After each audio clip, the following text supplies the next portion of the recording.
महला चौथा। कोई आन मिला मेरा प्रीतम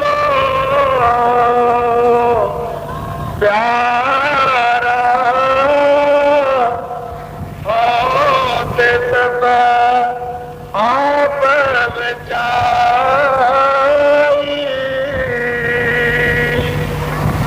कोई आन मिला मेरा प्रीतम प्यारा होते सब आप बचाई।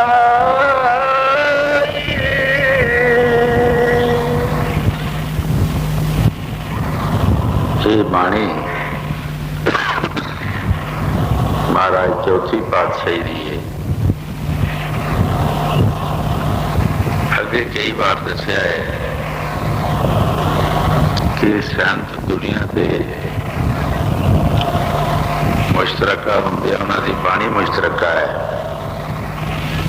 वो जीव नहीं रहते, वो जन बन जाते हैं कि जन जिहड़ा हुंदा वो सब का साझा होंदा है। उथे गरीब अमीर का, तीसरी पुरुष का, बड़े छोटे का कोई सवाल नहीं। गुरु साहब की बाणी देखो कितना प्यार है। उन्होंने कोई करके किया, कोई दे विच हिंदू मुसलमान गरीब अमीर सारे आ सकते। इसी वास्ते संतां महापुरखां की बाणी मिठी प्यारी लगती है। उन्होंने विच कोई पक्षपात नहीं। वो किसी कौम के मजहब का नाम नहीं लेंदे, किसी बड़े छोटे का नाम नहीं लेंदे। जो कुछ भी कहणगे वो साझा कहणगे ते सारियां नूं कहणगे। गुरु साहब जी फरमा रहे हैं, कोई आन मिलावे मेरा प्रीतम प्यारा, हाउ तिस पे आप बचाई।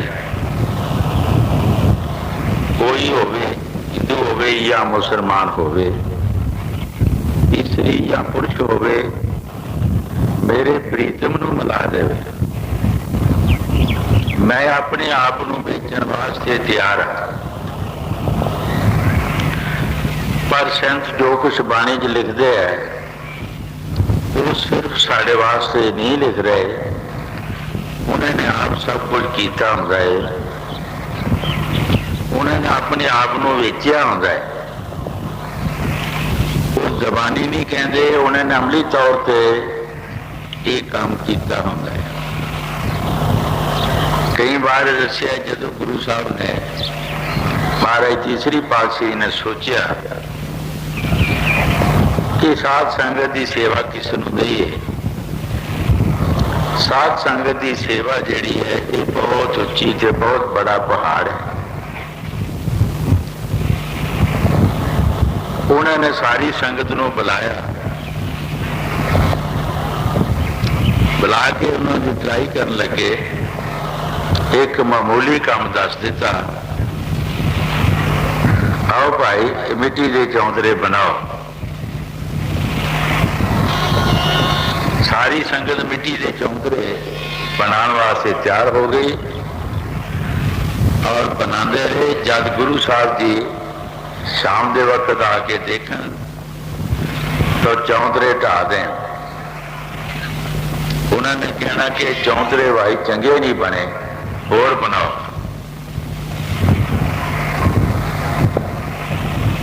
दूसरे दिन फिर आना, फिर चौंतरे ढा देने। ये कहना कि मिट्टी चंगी नहीं, होर मिट्टी लियाओ। कई बार कहना कि इस जगह नूं तब्दील कर दो, ये जगह चंगी नहीं। इसी तरह करदियां करिंदियां बहुत सारी संगत हट गई। गुरु साहब जी कल्ले ही चौंतरे बनाते रहे। इतिहास विच दसिया है कि 70 वार चौंतरे बनाए और 70 वार ही चौंतरे ढाए।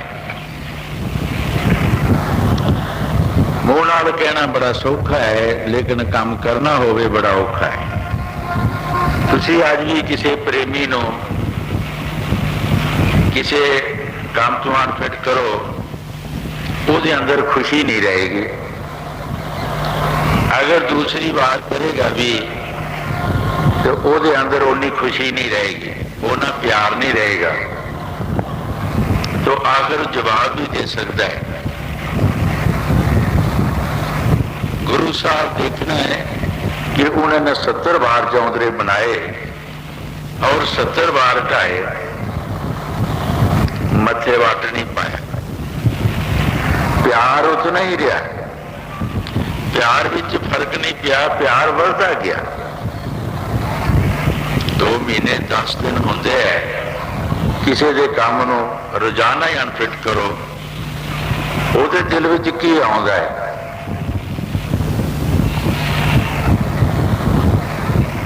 कुछ संगत ने विचों ही किया जिहड़े प्रेमी सन कि भाई ये कोई खास काम नहीं, असी चौंतरे बनाते हाँ, गुरु साहब जी ढा देंदे है। जदों सारी संगत हट गई है तो तुम ही हट जा। पर प्यार प्यार ही होंदा है। बहुत सारिया भगतियां साड़ियां देखो देखी होंदियां ने, जिन्हों देखते हैं जे वो गिर गया तो देखने वाला भी गिर गया। पर जेड़े साधु भगती करते हैं सच्चे दिल दे नाल, वो देखो देखी नहीं करते, वो अपने पैरों से खड़े आते हैं। साध को मिल जाइए साथ न लीजिए कोई, पीछे पाओ ना दीजिए अगे होए तो होए। वो पीछे अपना पैर नहीं करते, वो अगे नूं करते हैं। शायद शेर का और साध का मत इको ही है। शेर नूं जिधरों गोली आती है, शेर उधर नूं भजदा है, वो गोली को डरदा नहीं। तो फकीर भी जिन्होंने सच्चा प्यार मालिक दे नाल कीता, उन्हां ते कई औकड़ां कई मुश्किल आउंदियां ने, उन्हां तो वो भजदे नहीं, उन्हां नालों मुकाबला करते हैं। गुरु साहब नूं संगत विचों ही प्रेमियां ने कहा कि तू छड़ दे, सारी संगत जो हट गई है ते तू क्यों इन्नी जिद करदा है। नाले भी दसिया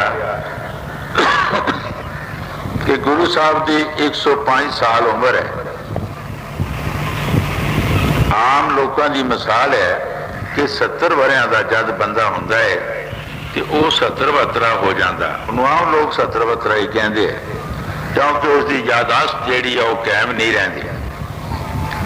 पर गुरु साहब की 105 साल की उम्र है, तो तुम ही छड़ दे। लेकिन महाराज चौथी पातशाही गुरु साहब ने की फरमाया, भाई जो कुछ तुसी कहना मैनू कहो, मेरे सतगुर नूं कुछ ना कहो। मेरा सतगुर सुजाखा है, सब कुछ जानता, असली अन्ने असी कुछ नहीं जानते।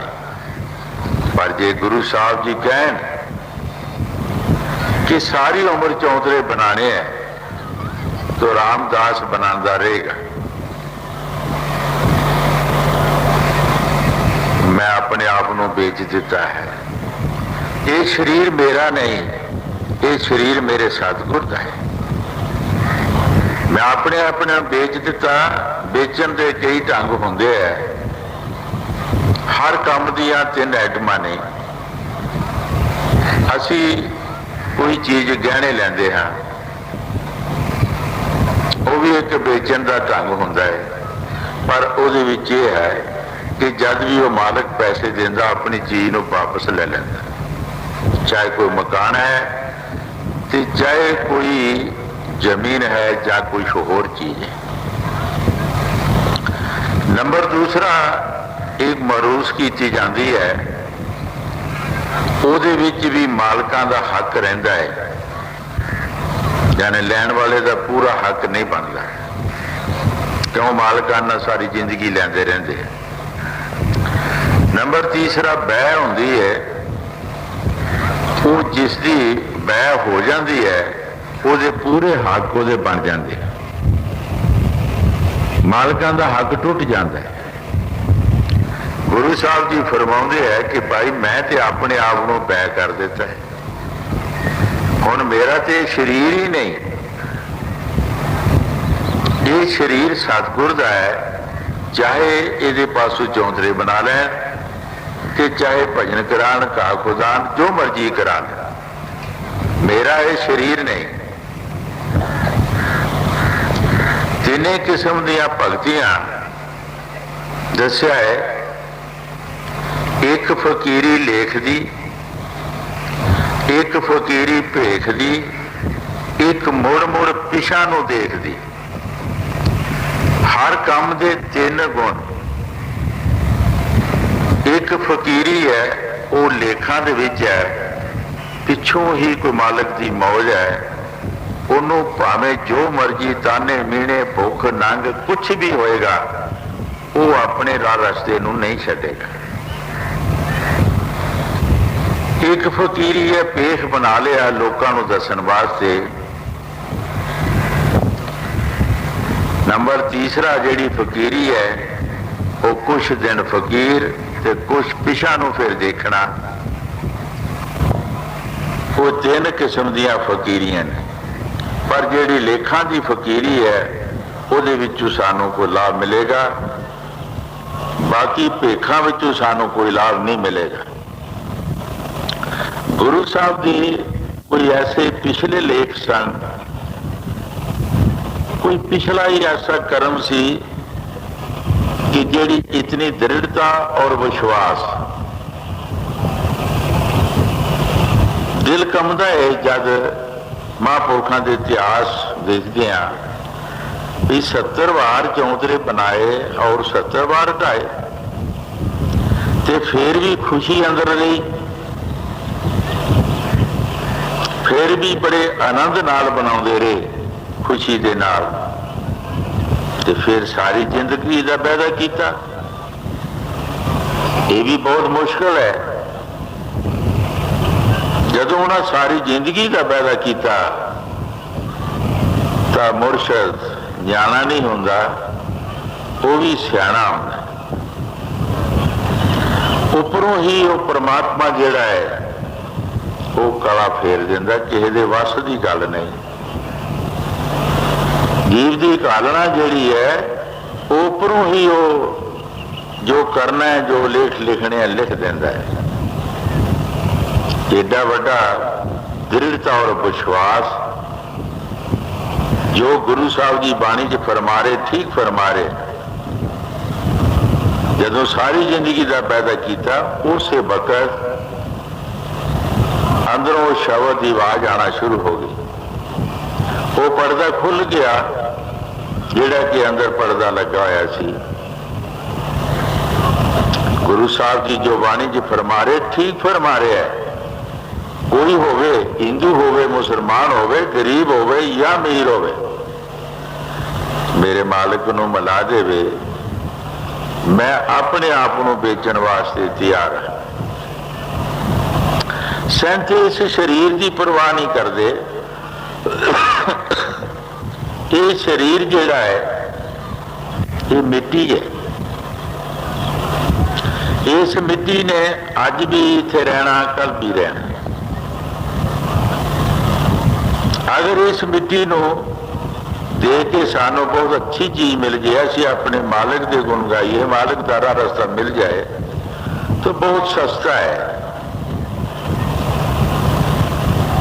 कई बार दसिया फरीद साहब जी अपने मुर्शिद की सेवा करते होंदे सन। उन्हां दी की सेवा सी कि पानी गर्म करा के मुर्शिद नूं इशनान कराउणा, पर हमेशा ही महापुरख अपने प्यारियां की कोई ना कोई जमाइश लेंदे रहे, क्योंकि वो जिहड़ी नाम की दौलत है वो बहुत उच्ची चीज है। हजूर फरमाते होंदे हैं कि शेरनी का दुध जिहड़ा वो सोने के भांडे विच रहिंदा है, वो मिट्टी के भांडिया च नहीं रह सकता, क्योंकि उसकी बड़ी पावर है, बहुत ताकत है। इसी तरह जिहड़ा वो नाम है वो छोटे हिरदे च नहीं रह सकता, वो बड़ी भारी ताकत है। ਉਹਦੇ वास्ते ਇਹਦਾ बड़ा मजबूत हिरदा चाहिए है, एक पहाड़ वर्गा चाहिए है।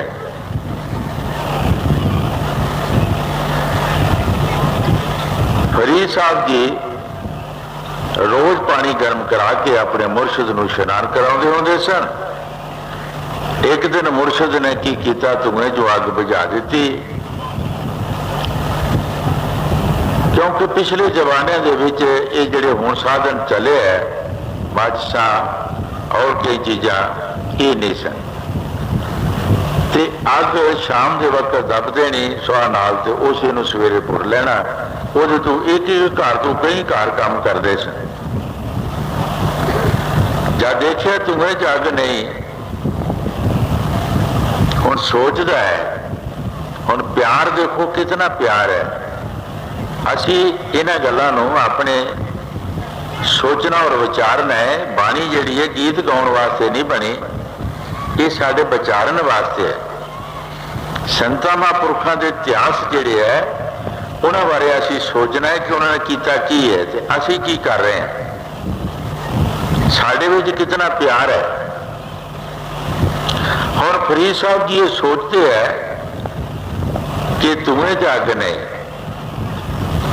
अगर जे अज मैं पानी गर्म करा के इशनान नहीं कराया तो मेरी सेवा दे विच नागा पै जाएगा। एक दिन नागा पैन दे देखो कितना अफसोस कर रहे। इधरे उच्चे चढ़ के देखिया, दूर किते दीवा नजर आया, सोचा जिथे रोशनी है उथे अग भी जरूर होगी। फरीद साहब जी तैयार हो गए अग लैन वास्ते, पर कुदरत की मर्जी उसने मीह झक्कड़ खूब मीह पाया और झक्कड़ भी वगया। फरीद साहब जी सोचन लगे मेरी कमली भिज सिज जाएगी। जिस तरह असी कई बार जिन्हों के दरबार में बैठे हैं, एक बार जम्मू के लागे एक पिंड सी, उथे एक प्रेमी सी, उसने दौरा लिया। चेत महीने के दिन सी, बदल चढ़िया। हजूर कह लगे गड्डी पक्की सड़क से छड्ड आओ। एक बंदे नूं कहा पक्की सड़क से छड्डो, राह रस्ता कोई नहीं। बदल पिया, वो बंदा हाँ कर गया लेकिन गया नहीं। जदों 9 बजे बाहर निकले, देखिया जो बंदा सामने, क्यों भी गड्डी छड्ड आयो? कहते जी बदल पैंदा ही असी गए नहीं।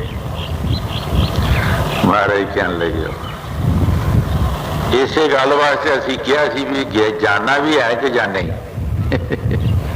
बदल सानू भी पता ही बदल पैन दिया, ते बदल पैन वास्ते ही जाना सी, नहीं बदल पैंदा तो जान की भी की जरूरत सी। बड़ा अफसोस किया। फरीद साहब दियां कई साखियां सुनाइयां। फरीद साहब ने भी ऐसा दिल विच विचार की कि मेरी कमली भेज से जाएगी, पर फिर भी विचार की कि जे मैं नहीं गया, जे अग नहीं लियांदी, पानी गर्म नहीं कराया तो मेरी सेवा विच नागा पै जाएगा। फरीद साहब जी उठ के तैयार हो गए कि एक क्या भिजियो सिजियो कमली अला बरसायो में, जाए मिला ते सज्जना टुटे नहीं नहीं। ऐ मेरी ये कमली तू भेज सिज जा, ऐ अल्लाह तू मींह भी बरसा दे, पर मैं उस अग वाले सज्जन नूं जाके मिलांगा, मेरा प्यार नहीं टुटेगा। मैं अग लिया के मुर्शद नूं पानी गर्म करा के इशनान करावांगा, मेरे प्यार विच मेरी सेवा च कोई फर्क नहीं पेगा। हुण देखो कित्थे गए, वो मकान सी जिहड़ा वो कंजरी का मकान सी। फरीद साहब ने जाके किया माता एक कोल अग दा चाहिदा, पर माता किथे, माता किसी होर हिसाब विच पै गई, बेईमान हो गई। फरीद साहब जी बंदगी करते होंदे सन। ये हजूर कई बार जिन्हां दा दरबार वो फरमाउंदे होंदे सी कि भाई जिन्नी भी कोई करेगा, जितना भी शब्द का अभ्यास करेगा, इतनी वो सील की किरण वो अंदर ठहरेगी, तो वो अंदर ओनी ओनी सफाई होना शुरू हो जाएगी। हुण फरीद साहब जी बंदगी करते सन, प्यार बड़ा सी, और उन्हां दी जो सेहत सी, रूहानियत कि बड़ी सफाई सी। कंजरी बेईमान हो गई। कंजरी ने कहा कि एक कोले का मुल एक आना, अख का आना दसिया। जदों अख का आना दसिया तो फरीद साहब ने सोचा कि ये तो बड़ा सस्ता है, ये अग बहुत सस्ती है, तो कुछ भी गल नहीं, जे अख का आना दे के अग मिल जाए तो होर की चाहिए। ये अखा रहनिया नहीं, ये अखा मिट्टी च गल जानी है। और कई अखा आईया और कई गई दुनिया से।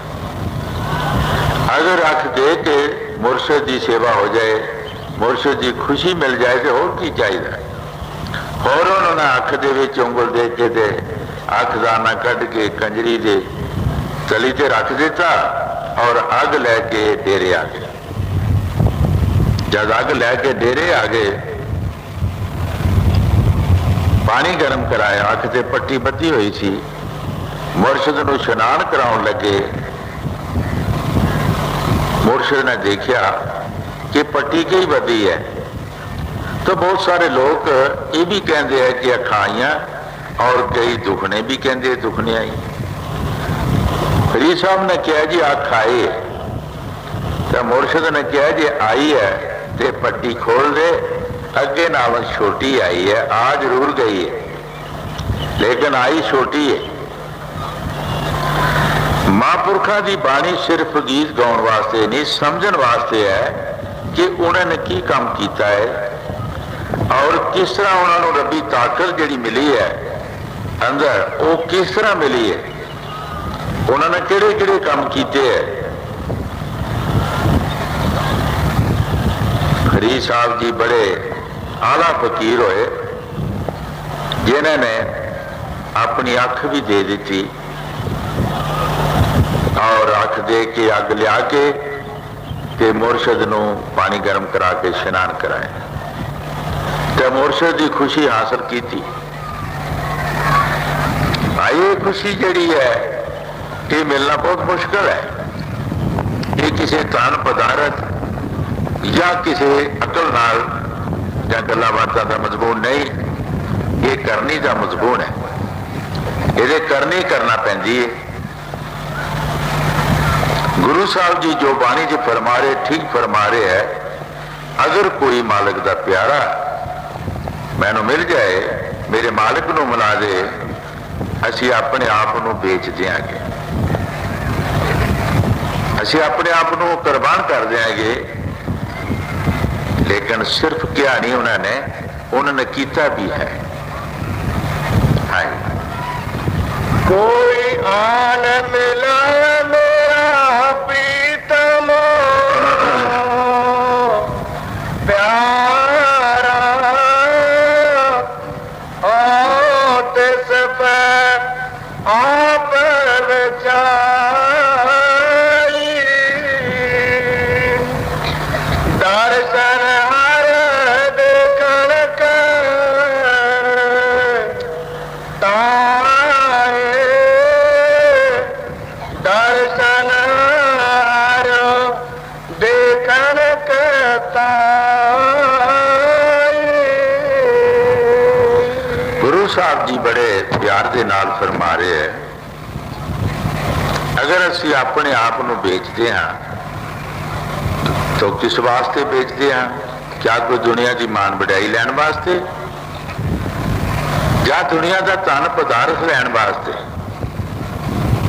ਨਹੀਂ, ਅਸੀਂ ਉਸ ਮਾਲਕ ਦੇ ਦਰਸ਼ਨ ਵਾਸਤੇ ਆਪਣੇ ਆਪ ਨੂੰ ਵੇਚਦੇ ਹਾਂ,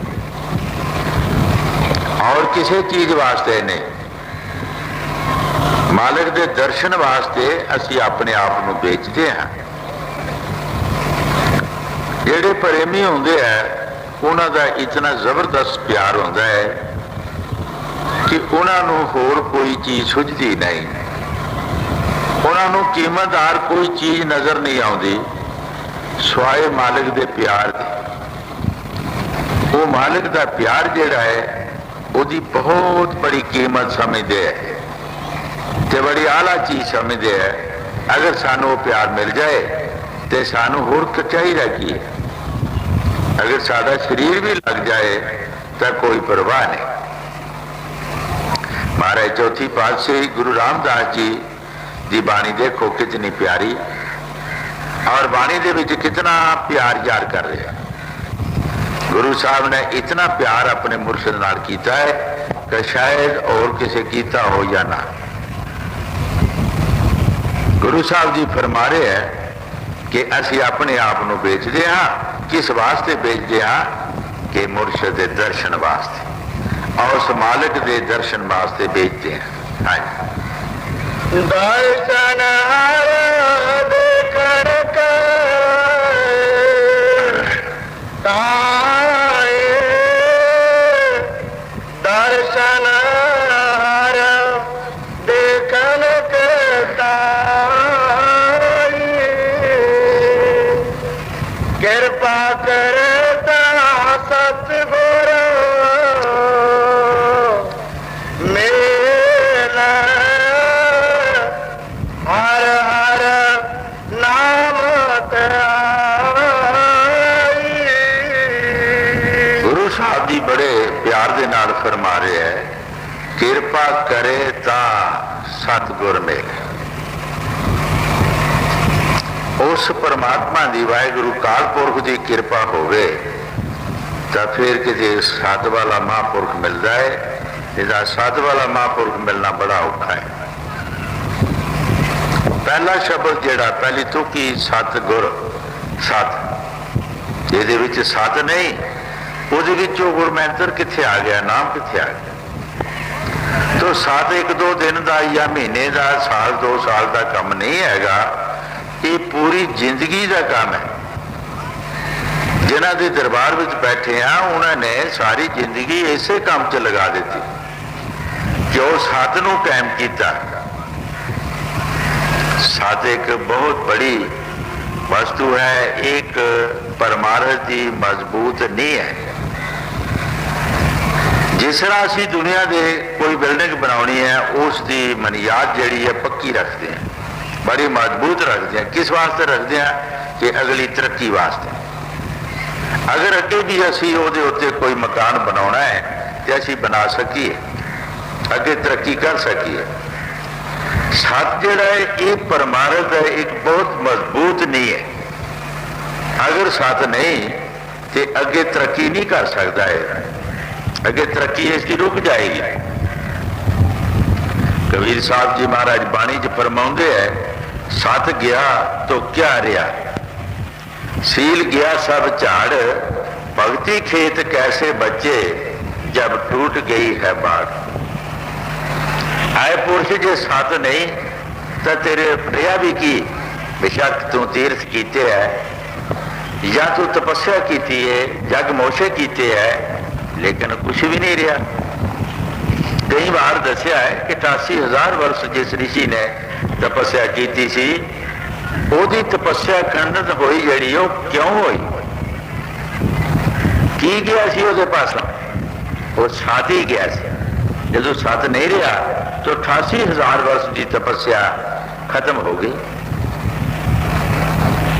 ਰਾਜਾ ਇੰਦਰ ਇੰਦਰਾਪੁਰੀ ਦਾ ਰਾਜ ਕਰਦਾ ਹੋਈ ਜਾਂ ਸਤ ਨਹੀਂ ਰਿਹਾ ਇੰਦਰ। ਗੁਰੂ ਸਾਹਿਬ ਨੇ ਕੋਈ ਜੰਗਲ ਨਹੀਂ ਦੱਸਿਆ, ਕੋਈ ਪਹਾੜ ਨਹੀਂ ਦੱਸਿਆ, ਕੋਈ ਦਰਿਆ ਨਹੀਂ ਦੱਸਿਆ, ਉਹਨਾਂ ਇਹੀ ਸਰੀਰ ਦੱਸਿਆ ਸੀ। ਇਸੇ ਸਰੀਰ ਨੂੰ ਦੱਸਿਆ ਕਿ ਇਹਦੇ ਵਿੱਚ ਖੁਦਾ ਰਹਿੰਦਾ ਹੈ। 12 ਬੁਰਜ 52 ਕਿੰਗਰੇ ਜਿਸਮੇ ਰਹੇ ਖੁਦਾ, ਉੱਚੇ ਖਾਸੇ ਮਖਲ ਦੇ ਬਾਂਗਾਂ ਦੇ ਖੁਦਾ, ਪਰ ਸੁੱਤੇ ਮਾਂਗ ਨਾ ਸੁਣ ਸਕੇ ਰਿਹਾ ਜਗਾਏ ਖੁਦਾ। ਔਕਾ ਜੀ ਉਸ ਬਿਲਡਿੰਗ ਦੇ 12 ਬੁਰਜ ਨੇ ਔਰ 52 किंगरे है। बड़ा खूबसूरत मकान है, बड़ा अजीब मकान है।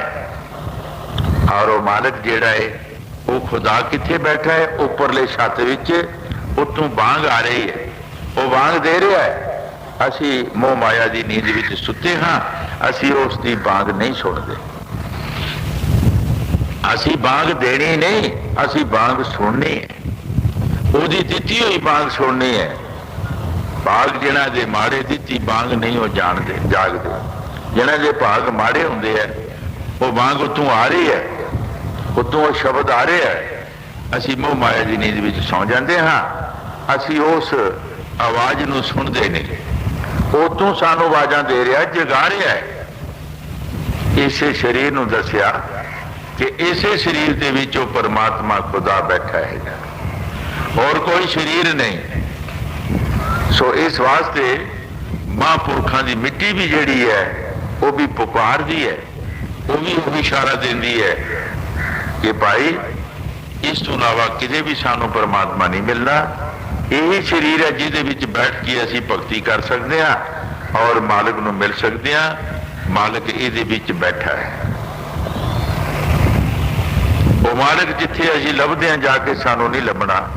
ਅਸੀਂ ਜੰਗਲਾਂ ਪਹਾੜਾਂ ਦਰਿਆਵਾਂ ਤੇ ਮੂਰਤਾਂ ਤੇ ਹੋਰ ਕਈ ਜਗ੍ਹਾ ਤੇ ਜਾ ਕੇ ਉਸ ਨੂੰ ਲੱਭ ਰਹੇ ਆ।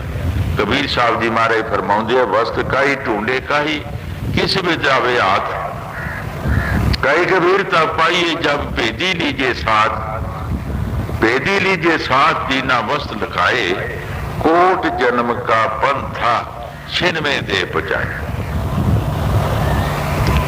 जिस वास्ते ਨੂੰ ਅਸੀਂ ਜੰਗਲਾਂ ਪਹਾੜਾਂ ਦਰਿਆਵਾਂ ਤੇ ਮੂਰਤਾਂ ਤੇ ਲੱਭਦੇ ਫਿਰਦੇ ਹਾਂ, ਕਬੀਰ ਸਾਹਿਬ ਜੀ ਫਰਮਾਉਂਦੇ ਆ ਉਹ ਤੇਰੇ ਅੰਦਰ ਹੈ। ਪਰ ਤੈਨੂੰ ਮਿਲੇਗੀ ਕਿਸ ਤਰ੍ਹਾਂ?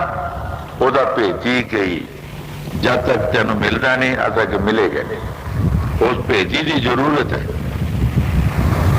ਔਰ ਜਦ ਤੈਨੂੰ ਕੋਈ ਭੇਤੀ ਮਿਲ ਜਾਏਗਾ ਤੇ ਕੋਟਾਂ ਜਨਮਾਂ ਦਾ ਪੰਥ ਜਿਹੜਾ ਛਿਨ ਵਿੱਚ ਤੈਨੂੰ ਪਹੁੰਚਾ ਦੇਗਾ। क्योंकि वो महापुरख कई शॉर्टकट रस्ते जानते हैं और जिधरों सानू जल्दी तो जल्दी लै सकते हैं। शब्द व्यासी महापुरखों ने देखो थले तो लैके साढ़े जोगी जगीशर तपस्सी कितों तुरते हैं पूजा करने वास्ते, मालिक की तपस्या करने वास्ते, जिथे आके खत्म हो जाते हैं। इथों साढ़े शब्द व्यासी महापुरखों ने एक कदम रखा पहली पौड़ी, जिथे सारे ऋषि मुनि दुनिया के तपस्वी जोगी जिग्यासु जितने भी है उथे आके खत्म हो जाते हैं, उन्होंने मदद खत्म हो जाती है। और उथों एक पहला कदम रखते हैं महापुरख, पहली पौड़ी है। देखो कितना शॉर्टकट रास्ता है। हजूर कई बार फरमाते होंगे सी, अगर असी गणेश की पूजा करते हाँ तो गणेश कोई घट तो नहीं, उसने भी अपनी रचना रचाई है, उसने भी जिमी शमान बनाया, उसने भी स्वर्ग और नरक बनाए, इसी तरह रचना रचाई है, बड़े बड़े शहर बनाए। क्या वो सानू अपने देश चों निकल देगा? अगर कोई ਉਹਦੇ देश चों निकल जाता है तो अगे स्वाद चक्कर है ब्रह्म लोक, ਇਹਦੇ ਵਿੱਚੋਂ निकलना बहुत मुश्किल है। ब्रह्म लोक के देश ਵਿੱਚੋਂ ਇਹ स्वाद चक्कर ਦੇ ਵਿੱਚੋਂ निकलना बहुत मुश्किल है। ਅਸੀਂ सारी दुनिया इस स्वाद चक्कर च फसे हाँ, इथों निकलना साडा मुश्किल है। पर बाई चांस अगर कोई मेहनत करता है तो ये निकल जाता है तो अगे बेशन लोग उसने भी अपने इसी तरह रचना रचाई है,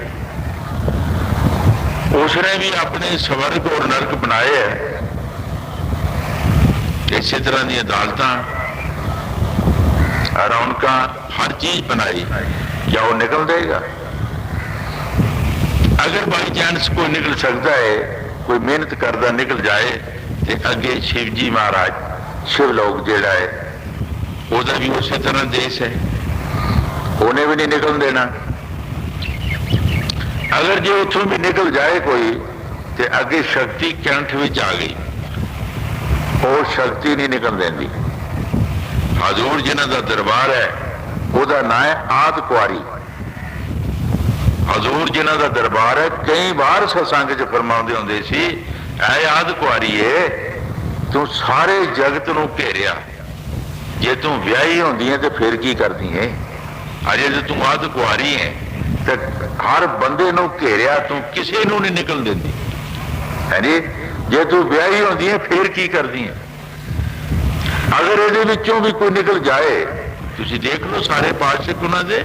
ਅਸੀਂ एक हजूर ਦਾ कोई सेवादार सी, बड़ा निजी सेवा, जिन्हां दा दरबार है, उन्हां दे घर गए तो उन्होंने भी वो चीज रखी सी है जी। महाराज जी इदा सोटी नाल चुकिया कपड़ा, कहने अच्छा ये भी गल हैगी है। इधर भी थोड़ा ध्यान हैगा आद कुआरी वाल है जी।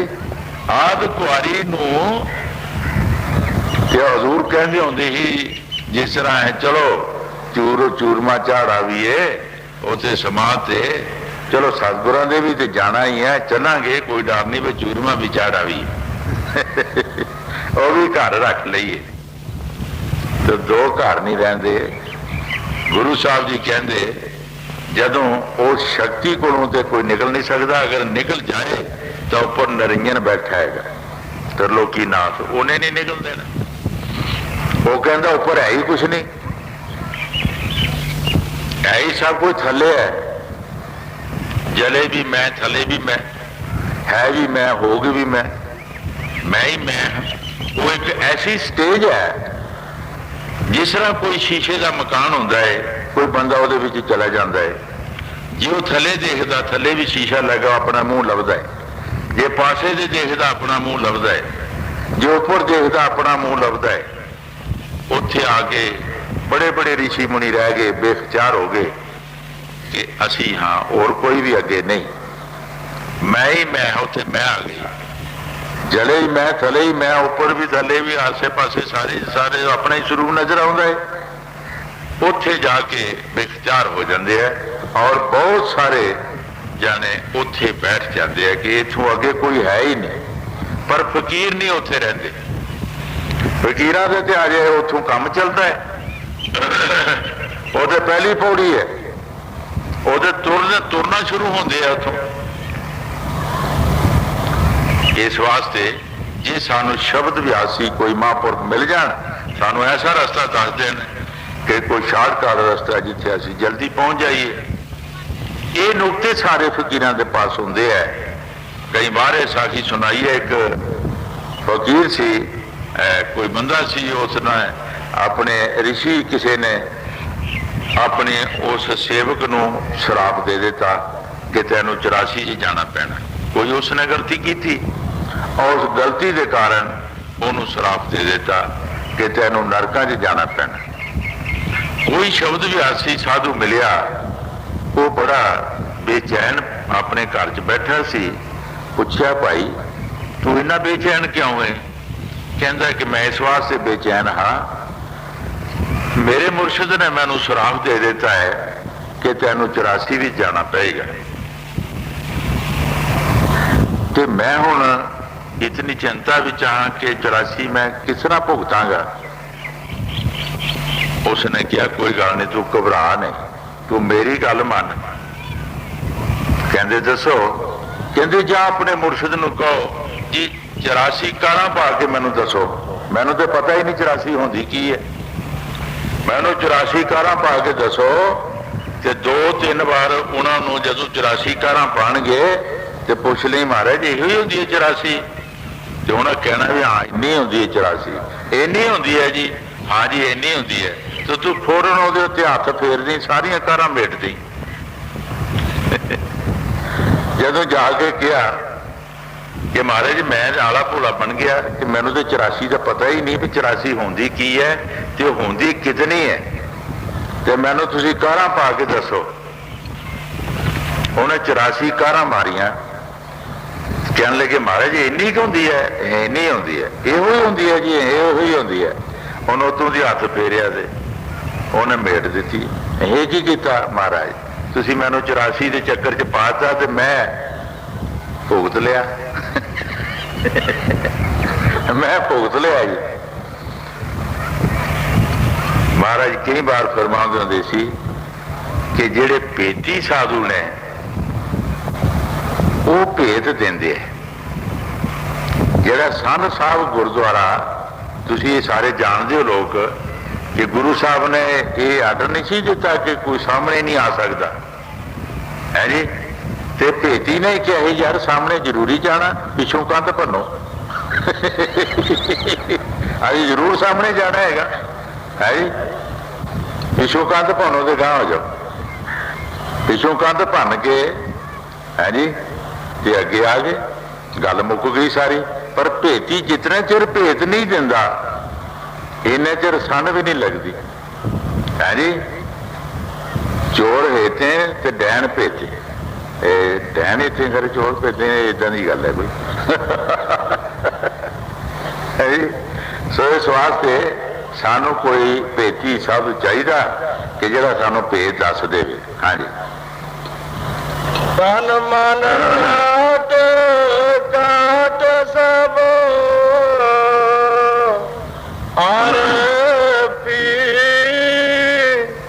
ਵਿੱਚ ਅਗਨੀ ਆਪ ਜਨਾਈ ਪੱਕਾ ਫੇਰੀ ਪਾਣੀ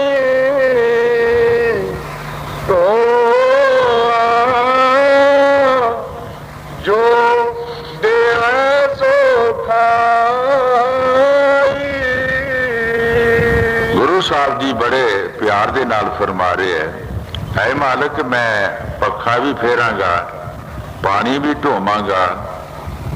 ਹਜ਼ੂਰ ਕਈ ਵਾਰ ਫਰਮਾਉਂਦੇ ਹੁੰਦੇ ਸੀ ਵੀ ਆਹ ਲਫ਼ਜ਼ ਉਹਨਾਂ ਨੇ ਕਿਉਂ ਕਿ ਪੱਖਾ ਫੇਰਾਂ ਔਰ ਪਾਣੀ ਢੋਵਾਂ। ਕਿਆ ਸ਼ਬਦ ਵਿਆਸੀ ਮਹਾਂਪੁਰਖ ਜਿਹੜੇ ਹੈ ਉਹਨਾਂ ਨੂੰ ਪੱਖੇ ਦੀ ਵੀ ਜ਼ਰੂਰਤ ਹੈ ਔਰ ਪਾਣੀ ਦੀ ਵੀ ਜ਼ਰੂਰਤ ਹੈ। ਉਹ ਆਪਣੇ ਤਜਰਬੇ ਲਾਉਂਦੇ ਹੁੰਦੇ ਸੀ। ਜਦੋਂ ਬਾਲਮੀਕ ਦੇ ਵਕਤ ਇੱਕ ਲੜਕੀ ਉਹਨਾਂ ਦੀ ਸੇਵਾ ਕਰਦੀ ਸੀ ਤੇ ਹਜ਼ੂਰ ਪੁੱਛਦੇ ਹੁੰਦੇ ਸੀ ਉਹਨਾਂ ਨੂੰ ਵੀ ਉਹ ਕਿਸ ਤਰ੍ਹਾਂ ਰਹਿੰਦੇ ਹੁੰਦੇ ਸਨ। ਤੇ ਲੜਕੀ ਸੇਵਾ ਕਰਦੀ, ਅੱਜ ਤੱਕ ਜਨਮ ਲੈਂਦੀ। ਪੁੱਛਿਆ ਕਿਉਂ ਤੂੰ ਜਨਮ ਲਏ ਏਡੇ ਮਹਾਂਪੁਰਖਾਂ ਦੀ ਸੇਵਾ ਕਰਕੇ, ਫਿਰ ਤੇਰੀ ਮੁਕਤੀ ਨਹੀਂ ਹੋਈ? ਕਹਿਣ ਲੱਗੀ ਜੀ ਨਹੀਂ ਹੋਈ। ਕਿਉਂ ਨਹੀਂ ਹੋਈ? ਕਿ ਮੈਂ ਉਹਨਾਂ ਨੂੰ ਮਹਾਂਪੁਰਖ ਨਹੀਂ ਸਮਝਿਆ। ਜਿਹੜੀ ਮੈਨੂੰ ਪ੍ਰਸ਼ਾਦੀ ਦਿੰਦੇ ਸੀ ਮੈਂ ਉਹਨੂੰ ਟੁੱਕ ਸਮਝਦੀ ਹੁੰਦੀ ਸਾਂ, ਮੈਂ ਪ੍ਰਸ਼ਾਦੀ ਕਰਕੇ ਨਹੀਂ ਸੀ ਖਾਂਦੀ, ਇਸ ਕਰਕੇ ਮੈਂ ਰਹਿ ਗਈ। ਰਹਿਣਾ ਕੋਈ ਬੜੀ ਗੱਲ ਨਹੀਂ ਹੁੰਦੀ। ਇਹ ਇਤਬਾਰ ਹੈ, ਵਿਸ਼ਵਾਸ ਹੈ। ਵਿਸ਼ਵਾਸ ਦੀਆਂ ਬੇੜੀਆਂ ਪਾਰ ਹੁੰਦੀਆਂ। ਉਸ ਨੂੰ ਹਜ਼ੂਰ ਕਈ ਵਾਰ ਪੁੱਛਦੇ ਹੁੰਦੇ ਸੀ। ਫਿਰ ਉਹ ਕੀ ਕਰਦੇ ਹੁੰਦੇ ਸੀ ਜਦੋਂ ਸੌਂਦੇ ਸੀ ਕਿੱਦਾਂ? ਉਸ ਲੜਕੀ ਨੇ ਦੱਸਣਾ ਕਿ ਜਦੋਂ ਉਹ ਸੌਂਦੇ ਸੀ ਤੇ ਇੱਕ ਕੱਪੜਾ ਗਿੱਲਾ ਕਰਕੇ ਆਪਣੀ ਛਾਤੀ ਤੇ ਰੱਖ ਲੈਂਦੇ ਹੁੰਦੇ ਸੀ। ਕੱਪੜਾ ਗਿੱਲਾ ਕਰਕੇ ਛਾਤੀ ਤੇ ਰੱਖ ਲੈਂਦੇ ਹੁੰਦੇ ਸੀ। ਫਿਰ ਖਾਂਦੇ ਕੀ ਹੁੰਦੇ ਸੀ? ਮੱਖਣ ਖਾਂਦੇ ਹੁੰਦੇ ਸੀ। ਤੂੰ ਕਿੱਦਾਂ ਦੇਖਦੀ ਸੈਂ? ਕਹਿੰਦੇ ਉਹ ਜਿਹੜੀ ਛੰਨ ਸੀ ਉਹਨਾਂ ਦੇ ਜਿਹੜੇ ਝਰੋਖੇ ਜੇ ਸਨ ਉਹਨਾਂ ਦੇ ਵਿੱਚੋਂ ਮੈਂ ਦੇਖਦੀ ਹੁੰਦੀ ਸੀ। ਲੇਕਿਨ ਇਹ ਸਾਰੇ ਕਾਰਨ ਤੇ ਸਾਰੀਆਂ ਗੱਲਾਂ ਉਹਨਾਂ ਤੇ ਘਟਦੀਆਂ ਸਨ। ਆਪ ਵੀ ਇਸ ਤਰ੍ਹਾਂ ਕਰਦੇ ਹੁੰਦੇ ਸੀ। ਆਪ ਵੀ ਉਸੇ ਤਰ੍ਹਾਂ ਕਰਦੇ ਸੀ। ਇੱਕ ਵਾਰ ਜਿਉਂ ਇਸ਼ਨਾਨ ਕਰਨ ਲੱਗੇ ਬੇੜੇ ਤੱਕ ਪਾਣੀ ਆਇਆ, ਬੜਾ ਪਾਣੀ ਸੁਟਾਇਆ ਉੱਤੇ, ਬਾਲਟੀਆਂ ਦੀਆਂ ਬਾਲਟੀਆਂ। ਮੈਂ ਪੁੱਛਿਆ ਹਜ਼ੂਰ ਇਹ ਇੰਨਾ ਤੁਸੀਂ ਇੰਨਾ ਪਾਣੀ ਸੁਟਾਇਆ, ਇੰਨੀ ਗਰਮੀ ਸੀ? ਕਹਿਣ ਲੱਗੇ ਵੀ ਅੰਦਰ ਦੇਸ਼ ਐਸੇ ਹੈ, ਕਈ ਦੇਸ਼ ਐਸੇ ਹੈ ਕਿ ਜਿੱਥੇ ਬਹੁਤ ਸਾਰੀ ਸਰਦੀ ਹੈ ਤੇ ਕਈ ਵਾਰ ਹਜ਼ੂਰ ਜਾਫਲ, ਪੂਰਾ ਜਾਫਲ ਖਾ ਜਾਂਦੇ ਹੁੰਦੇ ਸਨ। ਜਾਫਲ ਜਿਹੜਾ ਇੱਕ ਕਿਤੇ ਸੰਡੇ ਨੂੰ ਦਿਓ ਤੇ ਉਹਨੂੰ ਮਾਰ ਕੇ ਰੱਖ ਦਿੰਦਾ, ਪੂਰਾ ਜਾਫਲ ਕੋਈ ਖਾ ਨਹੀਂ ਸਕਦਾ। ਜਾਫਲ ਪੂਰਾ ਪੂਰਾ ਖਾ ਜਾਂਦੇ ਹੁੰਦੇ ਸਨ। ਕਹਿੰਦੇ ਕਈ ਦੇਸ਼ ਐਸੇ ਆਉਂਦੇ ਹੈ ਕਿ ਜਿਹਦੇ ਵਿੱਚ ਬਹੁਤ ਸਾਰੀ ਗਰਮੀ ਹੈ, ਉਹ ਫਿਰ ਜਿਹੜੀ ਬਾਹਰਲੀ ਬਾਡੀ ਹੈ ਇਹਨੂੰ ਵੀ ਨੁਕਸਾਨ ਪਹੁੰਚਦਾ ਹੈ। क्यों रहना तो इस वाडी दे विच ही है ना। इस करके असी अज एक ऐसे देश में गए जिथे गर्मी सी ते सानू ज्यादा पानी सुटना पिया, इशनान करना पिया। ये जिहड़े महापुरखों ने कीता है उन्होंने वाकफी है, जिन्होंने नहीं किया उन्होंने की वाकफी है।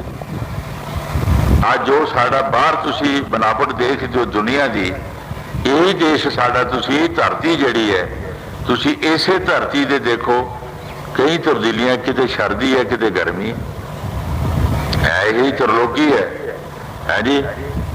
यही देश अपना एक एक राज जिहड़ा एक एक राज दे विच ही कई मंड बने है, किसी सर्दी है और किते इतनी गर्मी है जिसका हिसाब ही कोई नहीं। इसी तरह वो अंदर भी हैगे जिहड़ियां मजला लंघ के जानियां ने, पर वो किसी महापुरखों के जरिए ही असी देख सकांगे, उन्होंने सपोर्ट नाल, अपनी मर्जी नाल नहीं। क्योंकि वो महापुरख जिहड़े है वो बचपने तो लैके उन्होंने जो रहनी बहनी या ध्यान जिहड़ा हुंदा वो मालिक पासे हुंदा है, वो दुनिया चों अलग हुंदा है। हजूर एक फकीर जी साखी सुनाउंदे हुंदे सी। एक फकीर ने एक छोटा जिहा कुत्ता रखिया जिन्हों शीशा दसना शुरू कर दिता। बचपने विच ही उन्होंने शीशा दसना शुरू कर दिता। हुण कुत्ता कुत्ते का वैरी क्यों है कि इसनों अपनी जानकारी नहीं। जिहड़ा उस राज का बादशाह सी शहर का, एक दिन कुत्तियां ने उन्होंने सौण नहीं दिता। कुत्तियां की मरी बड़ी है, जो एक भौंकदा दूजा एवं ही भोग दे दिंदा, ना उन्होंने कुछ दिखिया होंदा ना कुछ सुनिया होंदा, एवं ही रौला पा दिंदा। फिर आवाज भी कई तरह दी आवाजा कढ़दा, भावें दूसरे महल्ले भौंक पे, ना कोई लैना ना देना। जदों पातशाह नूं नींद नहीं पई ते पातशाह ने सवेरे अपने वजीर मंत्री सब सदे, कहन लगे भाई कुत्ते जिहड़े सारे मरवा दिओ, पर इस तरीके नाल मरवाओ कि पाप भी ना सानू लगे, मारिए भी ना, आपे ही मरन। ऐसा कोई अपना तुसी साइंस दिलाओ। सारिया ने ये अपने अपने राय पेश की कि एक शीशे का मकान बनाइए जिहदी जमीन भी शीशा, कंधा भी ते छत भी, ते रोज एक कुत्ता उहदे विच छड्ड दिया करिए, ते जदों दूसरे पासे देखेगा उन्होंने कुत्ता ही नजर आना है, उन्हें भौंक भौंक के आपे ही मर जाना, टकरा मार मार के। जदों एक कुत्ता रोज का उस मकान च छड्डना ते अगे देखना सामने तो दूसरे कुत्ते का स्वरूप, यानी स्वरूप तो अपना ही सी, उन्हें आखने दूजा कुत्ता आया, उन्हें दौड़ना, टक्कर बजनी सिर च शीशे की, कभी पिछे होना कभी अगे जाना, जे थले दिखना थले भी कुत्ता, ऊपर दिखना ऊपर भी कुत्ता। मकसद की कि सवेर नूं कुत्ते ने मर जाना, सुट्टण वाले सुट देना।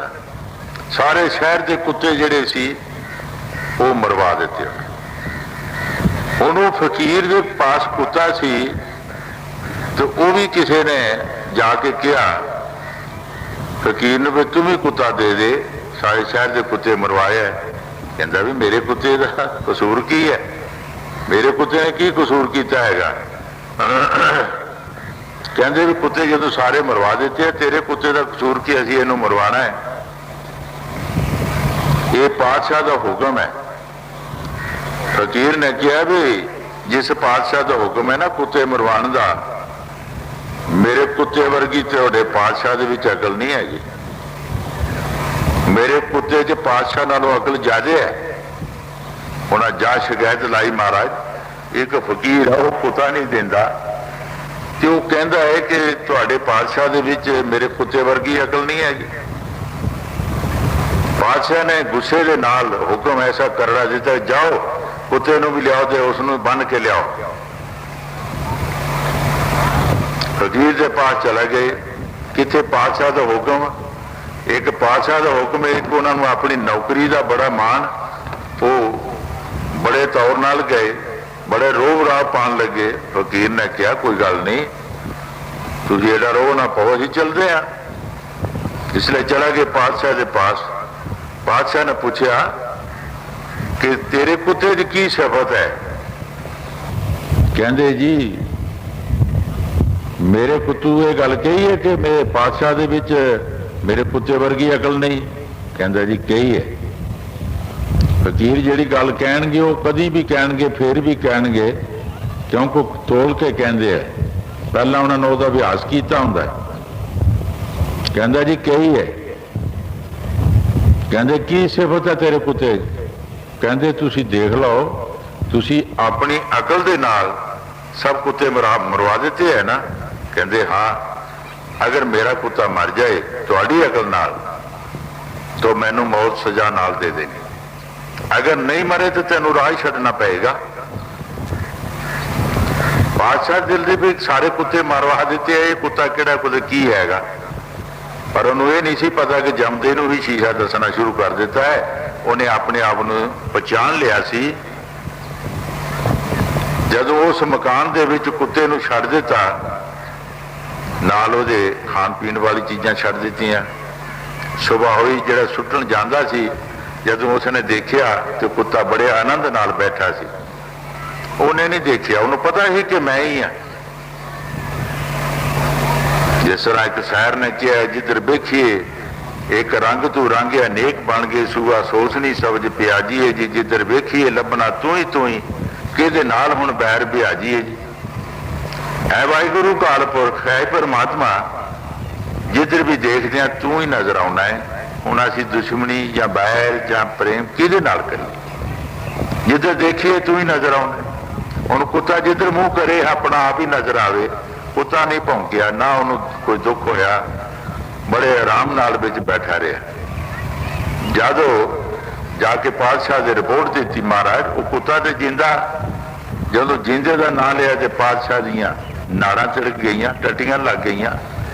एक ही बनया कुत्ता जिंदा, मेरी पातशाही छुट जाएगी।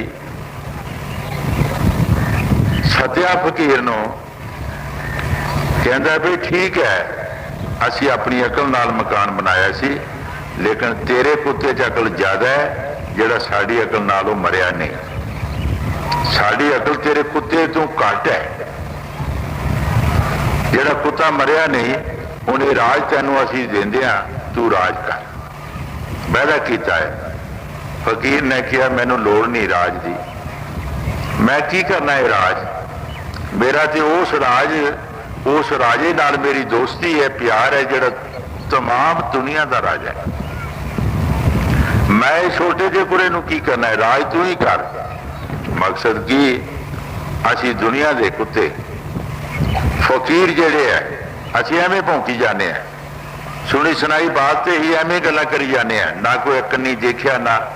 हजूर के पास जो कोई आउंदा हुंदा ना कई बार शिकायत लैके किसी बंदे की, तो कहते होंगे ही भाई मैं तो समझना तू ही नहीं कि जो गल कर रहे हैं उन्होंने तो अभी देखिया ही नहीं जिहदी गल कर रहे हैं, अभी तो तेनों समझते तू ही हैगा जिहड़ा आके दस रहे हैं।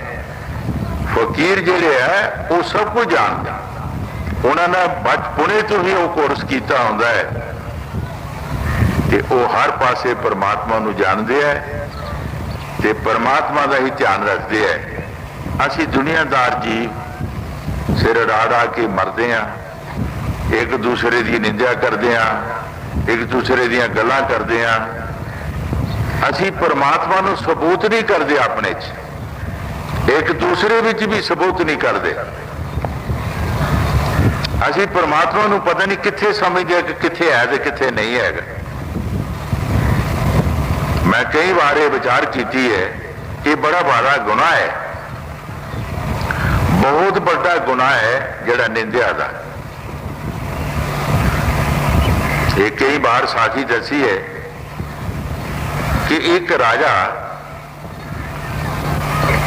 जस जिसका नाम सी ते उस दे राज एक फकीर रहिंदा सी ते रोज वो फकीर शहर में आउंदा हुंदा सी ते अपना रोज का ही उसने खाना यानी जितना कोई खाना हुंदा सी इन्ना मंग के लै जांदा सी, वादा नहीं सी लैंदा।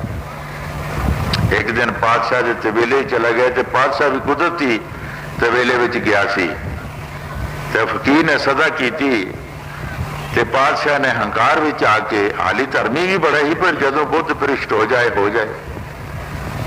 ਲਿੱਧ ਦਾ ਬੁੱਕ ਭਰਿਆ ਤੇ ਪਾ ਦਿੱਤਾ। ਪਾਤਸ਼ਾਹ ਨੇ ਕਿਹਾ ਇਸ ਵਕਤ ਮੇਰੇ ਪਾਸ ਲਿੱਧ ਹੈ, ਜੇ ਤੂੰ ਕਹੇ ਤੇ ਮੈਂ ਤੈਨੂੰ ਦੇ ਦਿੰਦਾ। ਤਾਂ ਉਹ ਫਕੀਰ ਨੇ ਕਿਹਾ ਮਹਾਰਾਜ ਮੈਂ ਤੇ ਮੰਗਤਾ, ਮੈਂ ਕੀ ਕਹਿ ਸਕਦਾ, ਤੁਸੀਂ ਜੋ ਤੁਹਾਡੀ ਮਰਜ਼ੀ ਦੇ ਲਿਓ। ਬੁੱਕ ਲਿੱਧਾ ਦੇ ਦਿੱਤਾ। ਉਸਨੇ ਆਪਣੀ ਕੁਠੀਆ ਦੇ ਪਿਛਲੇ ਪਾਸੇ ਲਗਾ ਦਿੱਤਾ। ਹੁਣ ਕਰਮ ਜਿਹੜਾ ਹੈ ਇਹ ਅੱਛਾ ਵੀ ਕਰਮ ਵੱਧਦਾ ਹੈ, ਬੁਰਾ ਵੀ ਵੱਧਦਾ ਹੈ। ਹਰ ਚੀਜ਼ ਨੇ ਵੱਧਣਾ ਹੈ। ਇੱਕ ਪਾਸੇ ਤੁਸੀਂ ਅੰਬਾਂ ਦਾ ਬੂਟਾ ਲਗਾ ਦਿਓ, ਇੱਕ ਪਾਸੇ ਤੁਸੀਂ ਕਿਕਰਾਂ ਦਾ ਲਗਾ ਦਿਓ, ਦੋਨਾਂ ਦੀ ਪਰਵਰਿਸ਼ ਕਰੋ ਔਰ ਦੋਵੇਂ ਵਧਣਗੇ, ਲੇਕਿਨ ਫਲ ਤੇ ਪਤਾ ਲੱਗੇਗਾ ਕਿ ਫਲ ਕਿਸ ਦਾ ਚੰਗਾ ਹੈ। ਬੁਰਾ ਕਰਮ ਵੀ ਵੱਧਦਾ ਹੈ ਔਰ ਭਲਾ ਵੀ ਵੱਧਦਾ ਹੈ। ਉਹ ਬਹੁਤ ਬੜਾ ਢੇਰ ਲੱਗ ਗਿਆ ਲਿੱਧ ਦਾ। ਕੁਦਰਤੀ ਪਾਤਸ਼ਾਹ ਕਿਸੇ ਜੰਗਲ ਦੀ ਸੈਰ ਆਇਆ ਤੋ ਪਿਆਸ ਲੱਗੀ ਸੀ, ਉਸ ਫਕੀਰ ਦੀ ਕੁਟੀਆ ਚਲਾ ਗਿਆ। ਜਦ ਦੇਖਿਆ ਲਿੱਧ ਦਾ ਢੇਰ ਤੇ ਸੋਚਦਾ ਹੈ ਕਿ ਇਹਦੇ ਪਾਸ ਕੋਈ ਘੋੜਾ ਟੱਟੂ ਤੇ ਹੈ ਨਹੀਂ, ਇਹ ਲਿੱਧ ਕਿੱਥੋਂ ਆਈ। ਉਸ ਫਕੀਰ ਨੂੰ ਪੁੱਛਦਾ ਮਹਾਰਾਜ ਤੁਹਾਡੇ ਪਾਸ ਤਾਂ ਕੋਈ ਜਾਨਵਰ ਤੁਸੀਂ ਰੱਖਿਆ ਹੀ ਨਹੀਂ, ਇਹ ਲਿੱਧ ਕਿੱਥੋਂ ਆਈ ਹੈ। ਤਾਂ ਫਕੀਰ ਨੇ ਕਿਹਾ ਭਾਈ ਇੱਕ ਰਾਜਾ ਜਸ਼ ਹੈ ਤੇ ਉਸ ਨੇ ਇਹ ਦਾਨ ਕੀਤਾ ਸੀ ਇੱਕ ਬੁੱਕ ਲਿੱਧ ਦਾ। ਉਸ ਦਾ ਦਾਨ ਵੱਧ ਰਿਹਾ ਤੇ ਉਸ ਨੂੰ ਖਾਣਾ ਪੈਣਾ ਹੈ। ਜਦੋਂ ਖਾਣ ਦਾ ਨਾਂ ਲਿਆ ਤੇ ਰਾਜਾ ਗਸ਼ ਖਾ ਕੇ ਡਿੱਗ ਪਿਆ। ਹੁਣ ਫਕੀਰ ਅੱਗੇ ਉਹ ਬੇਨਤੀਆਂ ਕਰਦਾ ਹੈ ਕਿ ਮਹਾਰਾਜ ਮੈਂ ਇਸ ਲਈ ਤੈਨੂੰ ਕਿਸ ਤਰ੍ਹਾਂ ਖਾਵਾਂਗਾ, ਮੇਰੇ ਤੇ ਦਇਆ ਕਰੋ। ਫਕੀਰ ਨੇ ਕਿਹਾ ਭਾਈ ਤੂੰ ਖਾ ਸਕਦਾ ਹੈ, ਕਿਉਂ ਆਪਣਾ ਬੀਜਿਆ ਆਪੇ ਖਾਣਾ ਹੈ, ਔਰ ਕੌਣ ਖਾਏਗਾ ਤੇਰਾ ਬੀਜਿਆ। ਬਹੁਤ ਉਸਨੇ ਮਿੰਨਤਾਂ ਕੀਤੀਆਂ। ਫਿਰ ਫਕੀਰ ਨੇ ਢੰਗ ਦੱਸਿਆ ਕਿ ਤੇਰੇ ਘਰ ਨੌਜਵਾਨ ਕੰਨਿਆ ਹੈ। ਕਹਿੰਦਾ ਜੀ ਹੈ। ਕਹਿੰਦੇ ਇੱਕ ਰਸ ਲੈ ਲੈ,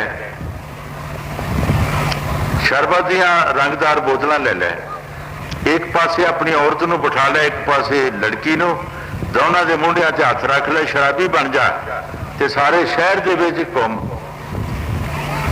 ਸਾਰੇ ਸ਼ਹਿਰ ਦੇ ਵਿੱਚ ਫਿਰ ਰਾਸਤੇ ਲੋਕੀ ਤੇਰੀ ਨਿੰਦਿਆ ਕਰਨਗੇ ਔਰ ਇਹ ਲਿੱਧ ਖਾਧੀ ਜਾਏਗੀ। ਗਰਜ ਦਵਾਨੀ ਕੰਮ ਬੜਾ ਔਖਾ ਸੀ ਪਰ ਕਰਨਾ ਪਿਆ। ਉਧਰ ਲਿੱਧ ਵੀ ਲੱਭਦੀ ਸੀ। ਜਦੋਂ ਸਾਰੇ ਸ਼ਹਿਰ ਦੇ ਵਿੱਚ ਫਿਰਿਆ ਲੋਕਾਂ ਨੇ ਨਿੰਦਿਆ ਕੀਤੀ ਕਿ ਰਾਜਾ ਬੜਾ ਧਰਮੀ ਸੀ, ਬੜਾ ਨੇਕ ਪਾਕ ਸੀ, ਅੱਜ ਸ਼ਰਾਬੀ ਹੋ ਕੇ ਨੌਜਵਾਨ ਕੰਨਿਆ ਔਰ ਔਰਤ ਤੇ ਸ਼ਰਾਬੀ ਹੋ ਕੇ ਸ਼ਹਿਰ ਦੇ ਵਿੱਚ ਫਿਰ ਰਿਹਾ ਹੈ। ਇਹਦੀ ਮੱਤ ਮਾਰੇ ਗਈ। ਜਦੋਂ ਲੋਕਾਂ ਦੇ ਵਿੱਚ ਇਹ ਗੱਲ ਪ੍ਰਚਾਰ ਚੱਲ ਪਿਆ, ਨਿੰਦਿਆ ਕੀਤੀ ਰਾਜੇ ਦੀ। ਦੂਜੇ ਦਿਨ ਜਦ ਫਕੀਰ ਦੇ ਪਾਸ ਗਿਆ ਤੇ ਇੱਕ ਬੁੱਕ ਲਿੱਧ ਦਾ ਰਹਿ ਗਿਆ ਤੇ ਬਾਕੀ ਸਾਰੀ ਖਾਧੀ ਗਈ, ਘਟ ਗਈ। ਕਹਿੰਦਾ ਮਹਾਰਾਜ ਇਹ ਬੁੱਕ ਰਹਿ ਗਈ ਹੈ। ਕਹਿੰਦੇ ਇੱਕ ਤੇਰੇ ਰਾਜ ਦੇ ਵਿੱਚ ਤੇਲੀ ਹੈ ਮੁਸਲਮਾਨ, ਰੂਹ ਪਿੰਜਣ ਦਾ ਕੰਮ ਕਰਦਾ ਹੈ, ਇਹ ਉਹਦੇ ਹਿੱਸੇ ਦੀ ਰਹਿ ਗਈ। ਉਹਨੇ ਤੇਰੀ ਨਿੰਦਿਆ ਨਹੀਂ ਕੀਤੀ। ਜੋ ਬਾਣੀ 'ਚ ਦੱਸਿਆ ਜੱਗ ਮੇ ਉਤਮ ਕੱਢੀਏ ਬਿਰਲੇ ਕਈ ਕਈ, ਕੋਈ ਸਾਰੇ ਜੀ ਉਤਮ ਨਹੀਂ ਹੁੰਦੇ। ਜਦੋਂ ਤਲਾਸ਼ ਕੀਤੀ ਜਾਵੇ ਤੇ ਬਿਰਲੇ ਹੀ ਨਜ਼ਰ ਆਉਂਦੇ ਆ। ਉਹਦੇ ਹਿੱਸੇ ਦੀ ਰਹੀ ਹੈ। ਉਹ ਰੂਹ ਪਿੰਜਣ ਦਾ ਕੰਮ ਕਰਦਾ, ਸੁਬਾਹ ਦੇ ਟਾਈਮ ਰੂਹ ਪੀਂਦਾ ਜੇ। ਪਿਛਲੇ ਵਕਤਾਂ 'ਚ ਇਹ ਮਸ਼ੀਨਾਂ ਨਹੀਂ ਸੀ ਹੁੰਦੀਆਂ ਤੇ ਪੁੰਬੇ ਬੜੇ ਬੜੇ ਹੁੰਦੇ ਸੀ, ਉਹਦੇ ਨਾਲ ਰੂਹ ਪਜਾਉਂਦੇ ਹੁੰਦੇ ਸੀ ਲੋਕੀ। ਮੈਂ ਕਿਸ ਤਰ੍ਹਾਂ ਜਾਵਾਂ ਜੀ ਭਾਈ, ਪੁਰਾਣੇ ਕੱਪੜੇ ਔਰਤਾਂ ਦੇ ਪਾ ਲਈ ਤੇ ਰੂਹ ਦੀ ਪੰਡ ਚੁੱਕ ਕੇ ਉਹਦੇ ਘਰ ਚਲਾ ਜਾਈਂ। ਉਹਦੇ ਘਰ ਚਲਾ ਜਾਈਂ ਤੇ ਹੌਲੀ ਹੌਲੀ ਗੱਲ ਛੇੜ ਦੇਈਂ ਤੇ ਜਦੋਂ ਹਾਂ ਹੂੰ ਕਰ ਦੇਗਾ ਤੇ ਖਾਧੀ ਜਾਏਗੀ। ਬਹੁਤ ਸਾਰੇ ਲੋਕਾਂ ਦੇ ਵਿੱਚ ਇਹ ਹੁੰਦਾ ਕਿ ਅਸੀਂ ਕਿਹੜੇ ਨਿੰਦਿਆ ਕਰਦੇ ਸਾਂ, ਅਸੀਂ ਸੁਣਦੇ ਸੀ ਤੇ ਸੁਣਨ ਵਾਲਾ ਔਰ ਕਰਨ ਵਾਲਾ ਇੱਕੋ ਜਿਹਾ ਹੁੰਦਾ। ਜੇ ਅਗਲਾ ਸੁਣਿਆ ਨਾ ਕਹਿੰਦਾ ਕਹੇ ਵੀ ਮੈਂ ਨਹੀਂ ਸੁਣਨੀ ਤੇ ਕਰਨ ਵਾਲਾ ਕਿੱਥੇ ਕਰੇਗਾ।